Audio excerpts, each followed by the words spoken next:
Function में जितना पढ़ रखा है उसके आगे पढ़ेंगे। ठीक है, तो फंक्शन नाम के फाइल को बुला लो। ये है फंक्शन नाम की फाइल। ठीक है, इसको मिनिमाइज कर दो, इसको ऊपर की तरफ भेज दो। ठीक है, अब जो फंक्शन है उसके अंदर की value argument, positional argument, arbitrary argument, ये सब के बारे में हमें पढ़ना है। ठीक है, तो देखते हैं।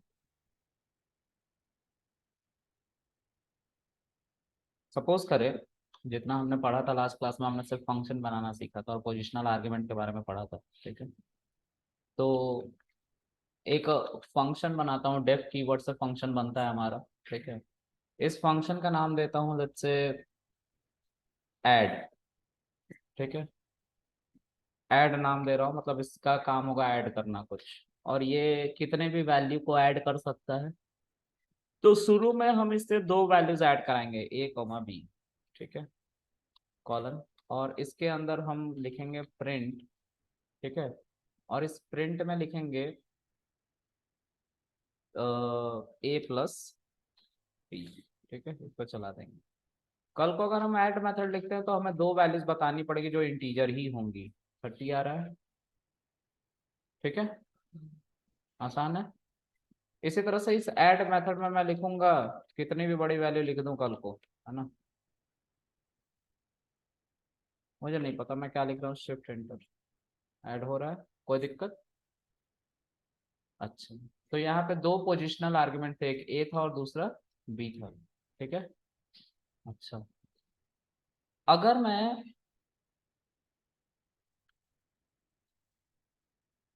इसी को थोड़ा सा और आगे लेके चलूं, मैं चाहता हूं कि देखो, इसकी वैल्यू को मैं एक वेरिएबल ए में स्टोर करना चाहता हूँ। जो ये आया है ना 30, इसके बदले में 30 आया है, तो इसको हम एक वेरिएबल ए में स्टोर करना चाहते हैं। क्योंकि ये 30 वैल्यू दे रहा है, जब ये वैल्यू दे रहा है तो जाहिर सी बात है एक वेरिएबल में चला जाएगा। तो चला जाएगा तो क्या सर, अगर मैं यहाँ पे ए इज इक्वल टू ऐसे रन करूँ तो हो जाएगा? मैंने बोला प्रिंट करके देखो ए को क्या आता है। ये नन दे रहा है। नन का क्या मतलब है? तो अब एक कीवर्ड की बात करेंगे जिसको कहते हैं रिटर्न। रिटर्न कीवर्ड होता है फंक्शन के अंदर ही। ठीक है, मान लो कि यही वो फंक्शन है। ठीक है, इस फंक्शन को मैंने चला दिया, इससे जो भी वैल्यू आई, जो 10, 20 हम लिख रहे थे, 30 आ रहा था ना, मैं इस 30 को अगर ए में स्टोर करा के, है ना। अच्छा, एक चीज ध्यान से देखो, ए में स्टोर करा के आगे यूज करना चाहता हूँ, मतलब A+20 करना चाहता हूँ, तो 50 आंसर आना चाहिए। नहीं आएगा, ये एरर है। क्यों एरर है, समझते हैं। क्योंकि ये जो फंक्शन है इसने अपने अंदर एक स्टेटमेंट रख रखा है और उसका काम क्या है, ऐड करना। जब वो एक आउटपुट दे रहा है तो वो आउटपुट दे नहीं रहा है, वो आउटपुट को प्रिंट कर रहा है। हम जब इसे इनपुट दे रहे थे, इससे जो आउटपुट मिला हम उसे रख पाए, तो रखने के लिए हमारे पास क्या है, कंटेनर है, यानी कि वेरिएबल।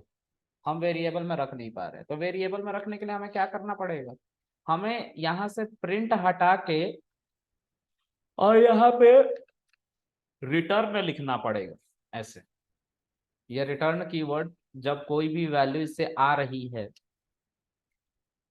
तो वो ए में स्टोर हो गई, और ए में स्टोर हो गई तो ए में अगर 20 ऐड कर दोगे तो 50 हो जाएगा। तो ए की वैल्यू कितनी थी, 30। ये समझ में आ रही बात? ए वैल्यू कितनी थी, 30। ठीक है, और इस 30 में हमने कितना जोड़ दिया, 20। जब हम एक वेरिएबल को यूज करें तो उस वेरिएबल के अंदर वो सारी वैल्यू रिटर्न हो रही है जो इस ऐड के अंदर है, 10 और 20, वो इस ए के अंदर जा रही है।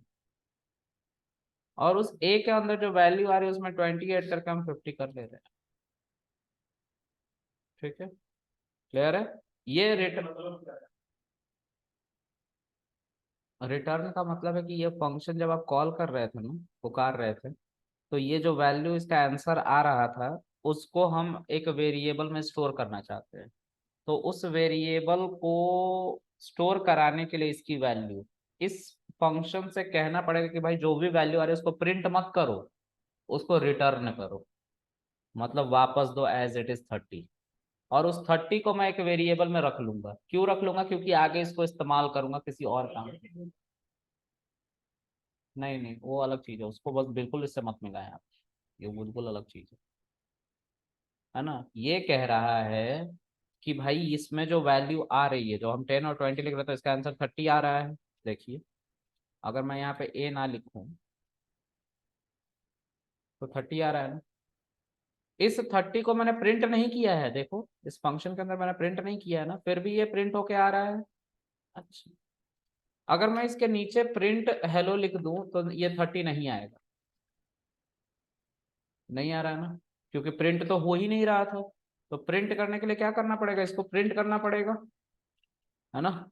देखो अभी 30 आ रहा है। समझो इस बात को आप लोग कि ये रिटर्न कर रहा था, जो भी आंसर आ रहा था ना उसको वापस कर रहा था। तो वापस करने के लिए जब हमारे पास एक वेरिएबल होगा तो हम उस वेरिएबल में इसको रख लेते हैं, इसलिए रिटर्न कीवर्ड का इस्तेमाल कर रहे हैं। अब इस ए को हम यहाँ पे यूज कर सकते हैं। तो ए की वैल्यू कुछ भी नहीं है, मतलब क्या है? 30 है। 30 में अगर मैंने +20 ऐड कर दिया तो कितना हो जाएगा? 50। तो जो भी इस फंक्शन को चलाने के बाद वैल्यू आई, वो वैल्यू को स्टोर किया गया एक नए कंटेनर में जिसको ए कह रहे हैं। ठीक है, उसके अंदर जब वैल्यू आ रही है 30 और उसमें 20 ऐड हो रहा है तो टोटल कितना हो जा रहा है? 50। अब यहाँ पे जब ए को फिर से प्रिंट करोगे तो ये 30 ही होगा, क्योंकि ए में अभी भी 30 है।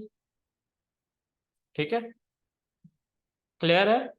लेकिन अगर मैं यहाँ पे प्रिंट यूज करने लग जाऊं तो मुझे इसको एक वेरिएबल में स्टोर करने की फैसिलिटी नहीं दी जाएगी। ऐसा नहीं होगा कि मैं 10, 20 लिखूं तो ये हमारा एक वेरिएबल में स्टोर हो जाए। देखो ये नाम के वेरिएबल में स्टोर नहीं होगा। अगर होता तो आउटपुट नहीं आता, आउटपुट आ रहा है। या इसके नीचे अगर मैं प्रिंट हेलो वर्ल्ड लिखता और इसको एज इट इज हटाता तो इसके अंदर का इसका 30 नहीं आना चाहिए था, हेलो वर्ल्ड सिर्फ आना चाहिए था जैसे ऊपर में हो रहा था, है ना। देखो 30 भी आ रहा है। क्यों 30 आ रहा है? क्योंकि इस फंक्शन के अंदर प्रिंट यूज किया गया है और ये फंक्शन क्या कर रहा है? प्रिंट कर दे रहा है वैल्यू को।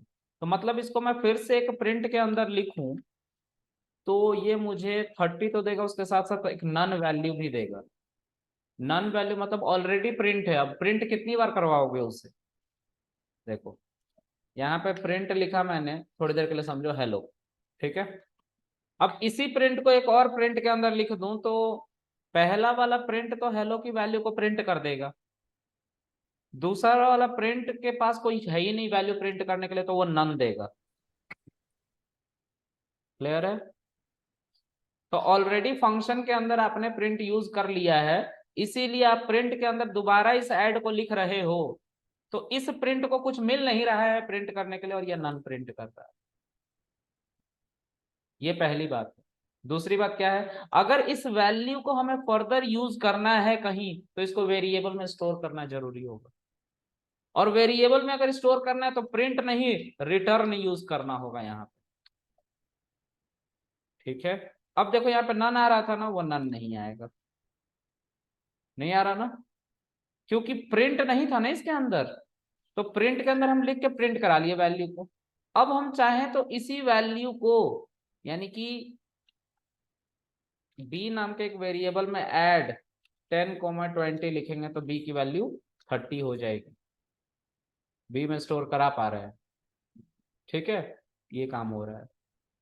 रिटर्न कीवर्ड के बारे में मैं बता रहा हूँ कि रिटर्न कीवर्ड क्यों इंपॉर्टेंट है। जब हम एक फंक्शन बनाते हैं तो उस फंक्शन से कुछ आउटपुट आना होता है और उस आउटपुट को हमें स्टोर करना होता है एक वेरिएबल में कि हम आगे का प्रोसेस कर पाए।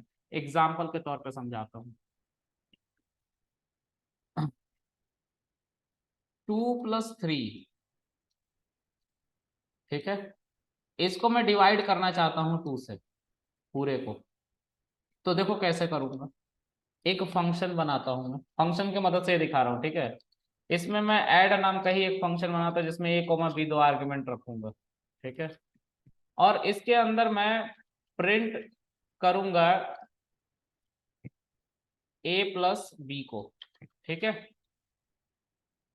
एक और फंक्शन बना रहा हूं डिवाइड, डिव करके, ठीक है। जो भी वैल्यू आएगी इसके अंदर सी, उसको मैं डिवाइड करूंगा 2 से, है ना, यही है ना। जो भी वैल्यू आएगी इसके अंदर उसको डिवाइड करूंगा सी से। अच्छा, इसको भी प्रिंट करता हूँ, ठीक है। अगर मैं यहाँ पे लिखूं ऐड 2, 3, तो दोनों ऐड हो जाएंगे 5, है ना। अच्छा, इससे जो वैल्यू आ रही है 5, इसको हमें मैनुअली पास करना पड़ेगा किसके अंदर, डिफ के अंदर। तो 2 से डिवाइड हो जाएगा, ये मैनुअली पास करना पड़ रहा है ना। कितना अच्छा होता है कि अगर हम इसको एक वेरिएबल में असाइन कर पाते हैं ऐसे, और उस ए को इसके अंदर लिख पाते, वो भी तो सेम काम करता है ना, अगर ऐसा हो पाता तो, लेकिन ऐसा हो नहीं रहा, है ना।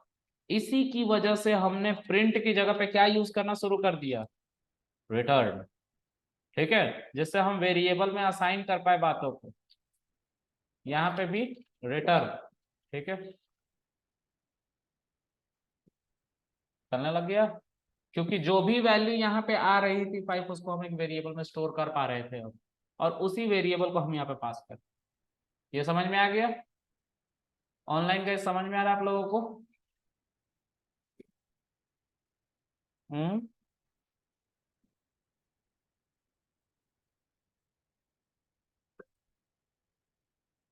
बोलो, कुछ बोल नहीं रहा हूँ मैं।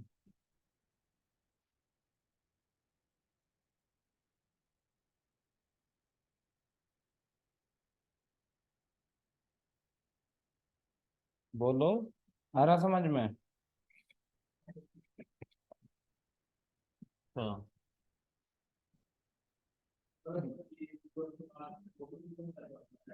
क्या। हम्म, देखो मैं इस ए को यहाँ पे पास करना चाह रहा हूँ, इसलिए मैंने ए में स्टोर करवाया इसे। और स्टोर क्यों करवा पा रहा हूँ अब इसकी वैल्यू को, क्योंकि इसके अंदर रिटर्न है, ठीक है। और रिटर्न हो रहा है तो उसको हम एक वेरिएबल में असाइन कर सकते हैं, अगर कुछ वापस दे रहा है वो तो।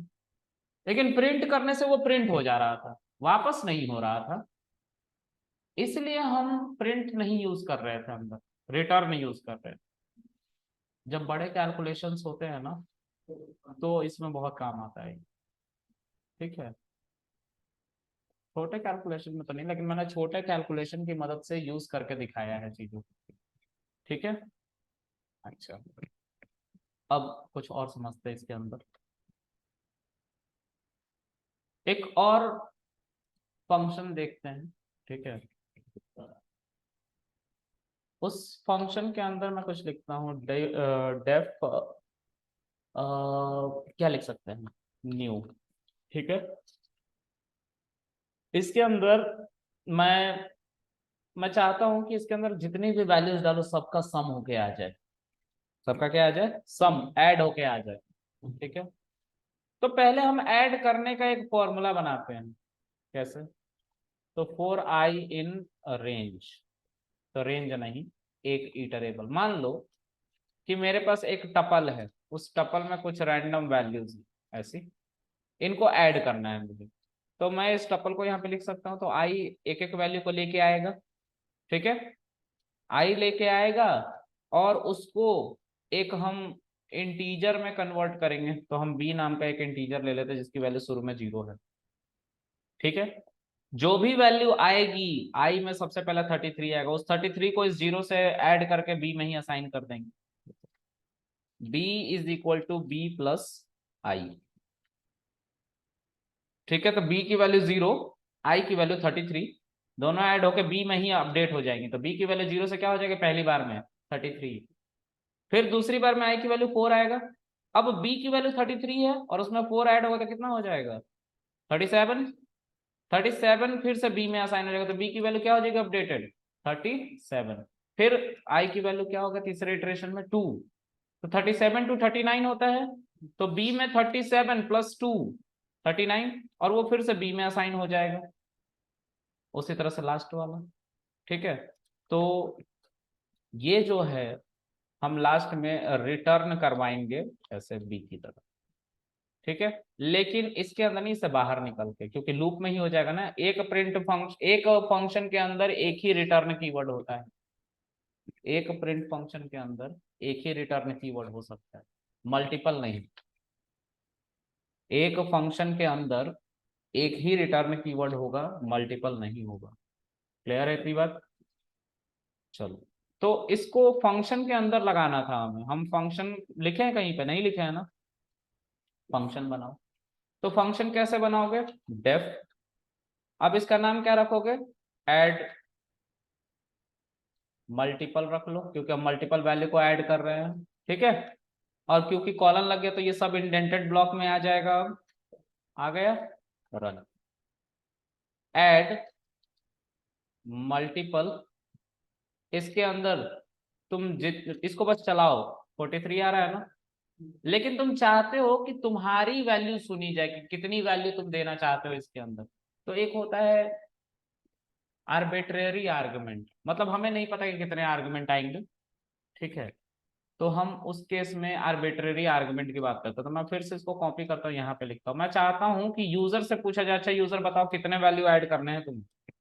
ठीक है, तुम खुद बताओ। तो यहाँ पे एक एस्ट्रिक करके कोई भी वेरिएबल का नाम लिख दो, इसको आर्बिट्रेरी आर्गुमेंट कहते हैं। की वैल्यू आर्गुमेंट है ये, मल्टीपल वैल्यूज को कंटेन करता है। अब इस एन को तुम यहाँ पे लिख दोगे। एस्ट्रिक एन नहीं लिखोगे, एन सिर्फ लिखोगे। एस्ट्रिक का मतलब है कि वो मल्टीपल वैल्यू को लेगा। ठीक है, अच्छा, चल गया। ऐड मल्टीपल जब चलाओगे तो उसके अंदर तुम जितनी भी वैल्यूज डाल लो। अच्छा, ऊपर में क्या था? 33, 4, 2, 4, 43 आ रहा है। तो ये एस्ट्रिक का मतलब है कि उन सबको एक इटरेबल में कन्वर्ट कर दिया जाएगा। इटरेबल हम जानते हैं क्या होता है, एक टपल में कन्वर्ट कर दिया जाएगा, और उस टपल में कन्वर्ट करने के बाद उस वैल्यू का ऐड निकाल दिया जाएगा इनकी मदद से, और उसको वापस रिटर्न कर दिया जाएगा। अब रिटर्न किया जाएगा तो हम इसको रख लेंगे एक वेरिएबल में, और हम उस वैल्यू को प्रिंट कराएंगे। देखो 43 आ रहा है। क्लियर है? रिटर्न करवाए तो प्रिंट नहीं हुआ, वो ए नाम के वेरिएबल में चला गया। अब जब ए नाम के वेरिएबल में चला गया तो ए को प्रिंट करा रहे हैं। तो ए पे कोई फर्दर ऑपरेशन करना है, लेट से 100 ऐड करना है तो 143 हो। क्लियर है? हम इससे कैलकुलेशन को पार्ट में तोड़ तोड़ के आगे बढ़ा सकते हैं, इसलिए सब जरूरी है। ठीक है, हाँ जी, मैं समझ नहीं पाया। हाँ, ये वाला, ये ये वाला एस्ट्रेकन। हाँ, तो वही मैं कह रहा हूँ ना। देखो आप, ये जो आर्गुमेंट आप दे रहे थे ना, अब हो सकता है कि यूजर कल को इससे बड़ा आर्गुमेंट देने की कोशिश करे, बोले कि इतने वैल्यू को ऐड करके दिखाओ एक फंक्शन से, तो ऐड करवाना पड़ेगा। 2833 देखो, यहाँ पे है ना 2833। तो नहीं पता है ना कि यूजर कितना आर्गुमेंट देगा। मल्टीपल आर्गुमेंट दे देगा, तो मल्टीपल आर्गुमेंट को हैंडल करने के लिए हमें एक कॉन्सेप्ट का तो पता होना चाहिए ना। वही आर्बिट्ररी आर्गुमेंट ये कहा जा रहा है, इसमें मल्टीपल आर्गुमेंट आएगा। ठीक है, मल्टीपल आर्गुमेंट एक साथ एक्सेप्ट कर लेंगे, और उसके ऊपर क्या चलेंगे, एक लूप चला के सारे वैल्यू को ऐड कर ले रहे हैं हम, सिंपल। ठीक है, समझ में आ रही है? चलो आगे देखते हैं। अब उसी तरह से हम कुछ मल्टीप्लिकेशन का भी करना चाहते हैं। हम चाहते हैं वैल्यूज को मल्टीप्लाई करें। ठीक है, थोड़ा सोच के बताएंगे हम लोग। अगर मैं यहाँ पे एस्ट्रिक मल्टीप्लिकेशन कर दूं तो क्या वैल्यू आएगी अगर मैं इसको चला के ऐड अंडरस्कोर मल्टीपल लिख दूं तो? इसके अंदर मैं चाहता हूँ जितनी वैल्यूज हो उन सबका मल्टीप्लिकेशन करके मुझे बता दो, क्या आएगा आंसर। ठीक से देख के बताना, ट्रिक है इसमें। क्या आंसर होगा इसका?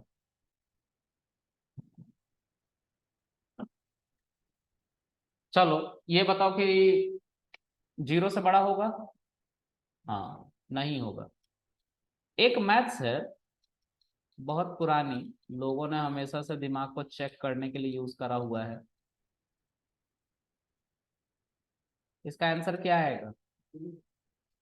क्योंकि आप सारी वैल्यूज को किससे मल्टीप्लाई कर रहे हो, आपकी बी की वैल्यू ही 0 है और वो मल्टीप्लाई हो रही है आई से। अब आई कितना भी बड़ा हो, शुरू में ही बी की वैल्यू 0, फिर दूसरी वैल्यू आएगी बी की वैल्यू फिर 0, फिर तीसरी वैल्यू आएगी बी की वैल्यू फिर 0, तो आपको इसको क्या करना पड़ेगा, 1 तो कम से कम मानना ही पड़ेगा। ठीक है, हाँ, तो आप यहाँ पे 1 लेके आओ। ये वैल्यूज थी मल्टीप्लीकेशन के बाद। ठीक है, ये मल्टीप्लाई कर रहा है। क्लियर है ये बातें, ऑनलाइन समझ में आ रहा सबको?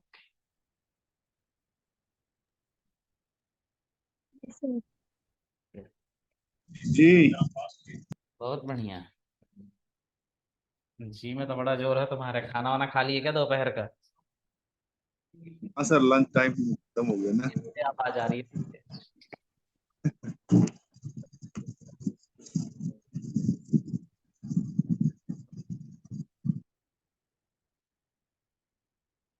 पता नहीं सब कहाँ कहाँ से आ रहे हैं, मुझे तो ये नहीं पता। बस चल रहा है सर। चलो आगे देख। अब जो है आर्बिट्रेरी आर्गुमेंट होगी।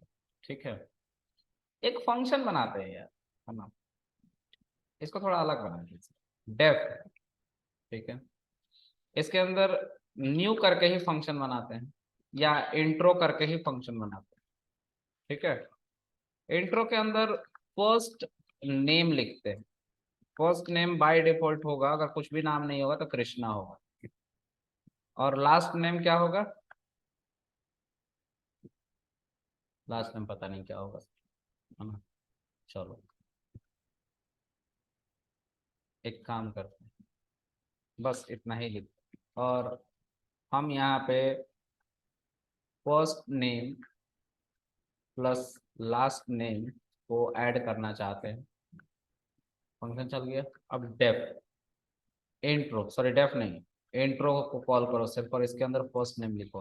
तो फर्स्ट नेम जो था, देखो इक्वल के साथ आ रहा है ना, तो इसको कहते हैं कौन सा आर्गुमेंट,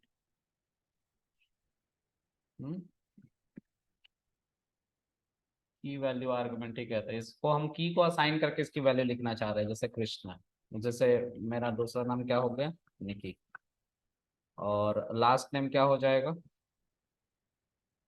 कुमार। ठीक है, स्पेस देना हो तो उसके लिए फिर से कोड के अंदर जाके बदलाव करने पड़ेंगे, अगर नहीं देना, यहाँ से देना है तो यहाँ पे सिर्फ एक स्पेस दे। ठीक है, या तो यहाँ पे स्पेस लिख दो, या तो इस स्पेस को हटा के यहाँ पे स्पेस लिख दो एक। ठीक है,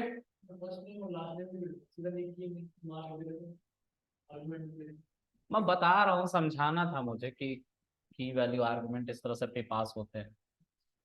कीवर्ड आर्गुमेंट है ये, कीवर्ड हमने दिए हैं और उसका आर्गुमेंट फिर पास किया, तो कीवर्ड आर्गुमेंट हुआ, है ना। समझ में आ रहा है, तो इतने तरह के आर्गुमेंट होते हैं। आर्बिट्ररी आर्गुमेंट ये है, मल्टीपल आर्गुमेंट को लेता है, कीवर्ड आर्गुमेंट ये है। उसके अलावा यहाँ पे जो था ये पोजिशनल आर्गुमेंट है। ठीक है, ये हमारा की वैल्यू आर्गुमेंट था, जहाँ पे ए की वैल्यू मैंने लिख रखी थी, जैसे कोई वैल्यू बाय डिफॉल्ट सेट कर दिया था रेंज में, याद है, रेंज वगैरह कहाँ गया।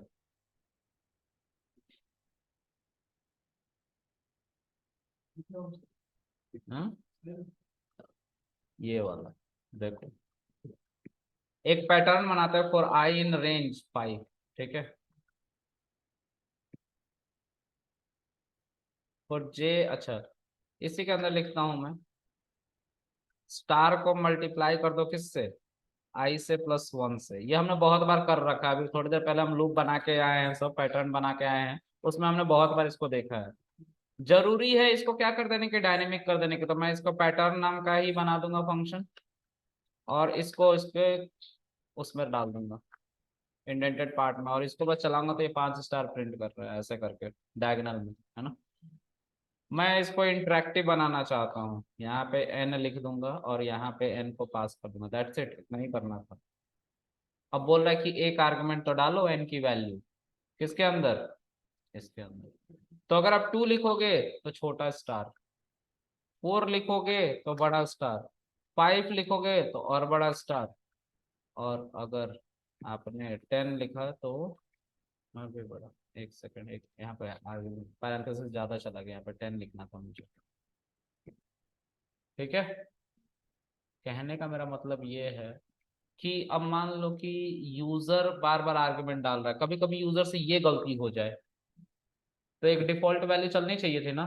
तो उस डिफॉल्ट वैल्यू को चलाने के लिए यहाँ पे सिंपल लिख दो 5। कल को यूजर आर्गुमेंट इसमें नहीं डालेगा तो एरर नहीं आएगा, बाय डिफॉल्ट 5 के लिए चलेगा, ये 5 बार रेंज चलेगा तो 5 स्टार्स प्रिंट होंगे ऐसे करके। लेकिन यूजर कह रहा नहीं, इस बार तो मैं वैल्यूज को डालूंगा। क्या दिक्कत चल रहा है? यूजर कहेगा कि इस बार मैं वैल्यू नहीं डालूंगा। तो कीवर्ड आर्गुमेंट था वो, की वैल्यू आर्गुमेंट, की वैल्यू आर्गुमेंट। बाय डिफॉल्ट 5 है, देना है तो नहीं देना है मत दो। ठीक है, अच्छा थोड़ा और समझते हैं इसको। अब रेंज की स्टार्ट वैल्यू भी तो होती है। रेंज की स्टार्ट वैल्यू क्या होती है? 0 होती है बाय डिफॉल्ट। मैं चाहता हूं इसको भी सेट करूं, ए नाम दे देता हूं, और इसको भी यहाँ पे लिख लो ए। तो मैं स्टार्ट वैल्यू भी अब बतानी है। ठीक है, अच्छा चलो। अब इस पैटर्न को आप चलाओगे जब, तो आपको इनिशियल वैल्यू देनी पड़ेगी और आपको फाइनल वैल्यू दे दो मत दो, आपको फर्क नहीं पड़ता, वो चलेगा। पहले 0 से चला था, 1 से चला, इसीलिए शुरुआती स्टार नहीं प्रिंट। ठीक है, अगर आप इसको 0 कर दोगे तो फिर से रेंज आपका कहां से चलने लग जाएगा? 0 से चलने लग जाएगा और 5 तक चलेगा। अब आप चाहते हो कि नहीं मैं 5 की भी वैल्यू, मतलब दूसरी वैल्यू कहां तक रेंज चलाना वो भी लिखूं, तो लिखो। वो ओवरराइड हो जाएगा, ओवरराइड मतलब 5 को अपडेट करके 10 कर लिया जाएगा। ठीक है, क्लियर है सर? समझ में आ रहा है? हाँ, की वैल्यू के जगह पे ये आ रहा है, ये की वैल्यू था ना इसका, ये एन की है, उसकी वैल्यू 5 है। तो जब आप यहाँ पे 10 लिख रहे हैं ना, तो इस 5 को इंटरनली जाके चेंज कर दिया जा रहा है। अब जब ये चेंज हो रहा है एन, तो यहाँ पे एन की वैल्यू भी 10 हो जा रही है। जब ये हो रहा है तो हमारा रेंज जो चल रहा है वो 0 से लेके 9 तक के लिए चल रहा है। और 0 से लेके 9 तक के लिए चल रहा है, तो देखिए हमारा ऐसा स्टार प्रिंट हो रहा है। हाँ, इसको की वैल्यू आर्गुमेंट कहते हैं। अगर आप इसको ऐसे यूज करने लग गए, एन, ये एन इक्वल टू, तो कीवर्ड आर्ग्यूमेंट है अब। मतलब आप कीवर्ड लिख लो और फिर उसके बाद उसकी वैल्यू लिखो, ये कीवर्ड आर्ग्यूमेंट है, सेम चल रहा है। आप यहाँ पे ऐसे भी पास कर सकते हैं, दोनों में ज्यादा डिफरेंस नहीं है। लीडिंग जो करते हैं वो 3 ही आर्ग्यूमेंट है, एक पोजिशनल आर्ग्यूमेंट है, एक की वैल्यू आर्ग्यूमेंट है, दूसरा आर्बिट्ररी आर्ग्यूमेंट है। ये 3 लीडिंग है। आर्बिट्ररी आर्ग्यूमेंट मल्टीपल आर्ग्यूमेंट एक साथ ले लेता है, एक टपल में रख लेता है, उसको यूज करवा लेता है अंदर। जैसे हमने ऐड किया था ना अभी थोड़ी देर पहले, तो वो जो था हमारा आर्बिट्ररी आर्गुमेंट था, कहाँ गया ये मल्टीपल वैल्यूज को रखता है। किस फॉर्म में रखता है? टपल की फॉर्म में रखता है। प्रिंट करा के देखना, आप देखो यहाँ पे मैं प्रिंट करा के दिखा देता हूँ आपको। जब मैं वैल्यूज डालूंगा तो आपको पता चलेगा ये टपल में ही आया था।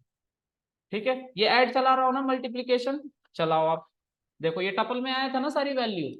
बाय डिफॉल्ट ये टपल में ही वैल्यू को कंटेन कर ले रहा है और फिर उसको यूज करा, तो यहाँ पे रेंज पे टपल तो चल ही सकता है। हाँ, इसके लिए यूज किया जाता है। तो 3 ही तरह के मेजर आर्ग्यूमेंट है आपके पास। क्लियर है? चलो आगे देखते हैं गाइस। तो ये तो हमारा हो गया इतने तरह के आर्ग्यूमेंट, हमने उसके ऊपर कुछ कोड लिख के सीखे, है ना। अब हम सीखेंगे लेमडा एक्सप्रेशन के बारे में। लेमडा क्या होता है? लेमडा एक्सप्रेशन या लेमडा फंक्शन भी आप कह सकते हैं इसे, ठीक है, दोनों कह सकते हैं। ठीक है, लेमडा फंक्शन को एनोनिमस फंक्शन भी कहा जाता है, फंक्शन भी कहा जाता है।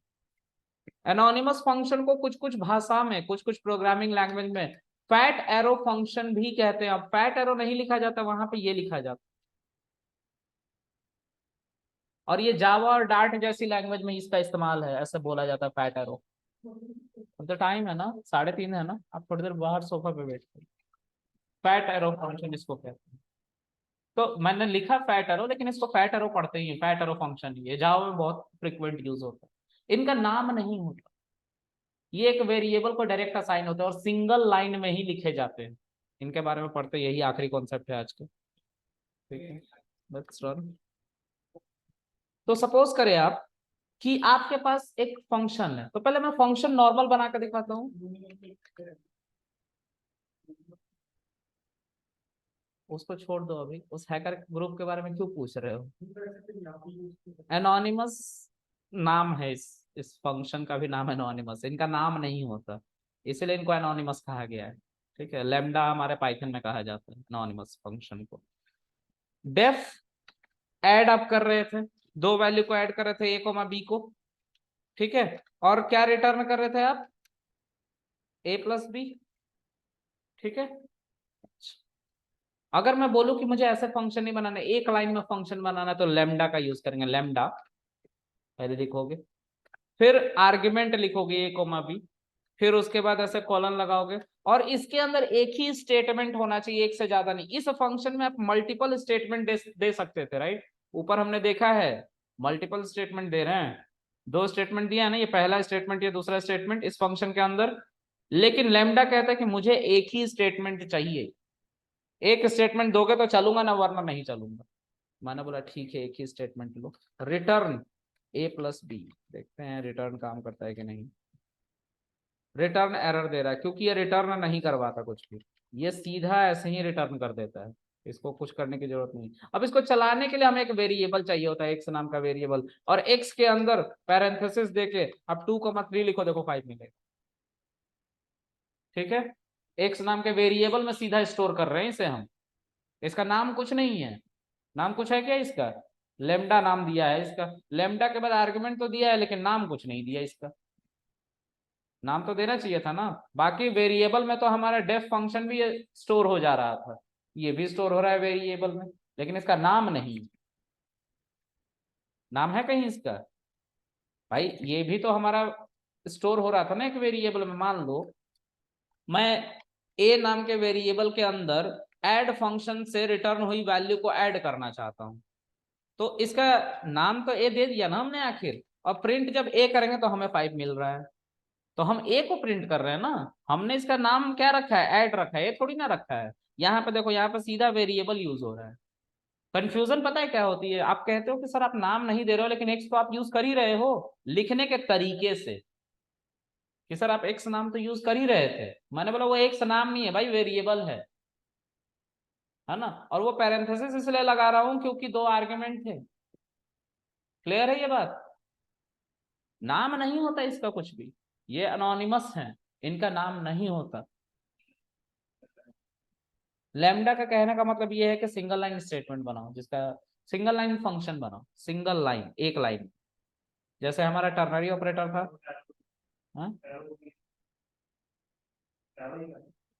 एरो क्यों कहेंगे? एरो मतलब क्या, मतलब समझा नहीं मैं।